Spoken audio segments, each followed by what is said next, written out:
যে সনাতনীরা জেলের মধ্যে বন্দী ছিল, পুলিশি হেফাজতে ছিল, সেই সনাতনীদেরকে নিয়ে এই এপিসোডটা করব।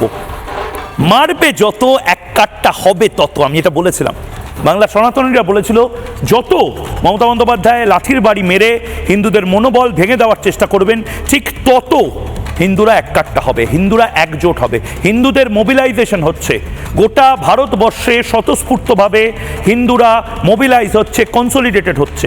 দীপু দাসরা বাংলাদেশে একা নয়। দীপু দাসদেরকে এভাবে জ্যান্ত যদি পুড়িয়ে দেওয়া হয়, 100 কোটি হিন্দুদের এই দেশে হিন্দুরা চুপ করে থাকবে না।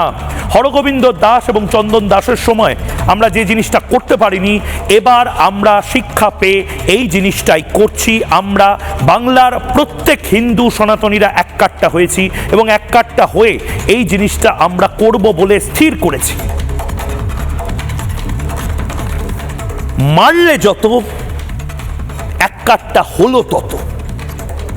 মমতা বন্দ্যোপাধ্যায় ভেবেছিলেন মেয়েদেরকে জেলের মধ্যে রেখে, তাদেরকে প্রিজন ভ্যানে তুলে, তাদের উপর অত্যাচার করে মনোবল ভেঙে দেবে হিন্দুদের। এরপরে আর কোনো হিন্দু যাতে হিন্দুদের ওপর মারা হয়েছে কেন তার প্রতিবাদ করে রাস্তায় না নামতে পারে।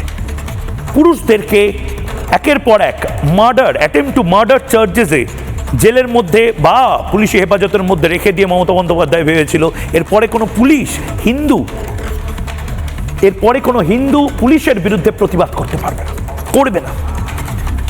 করলো তো বটেই, জেলে তো গেল বটেই, অনশন করলো এবং রাজার মতন বেরিয়ে এলো।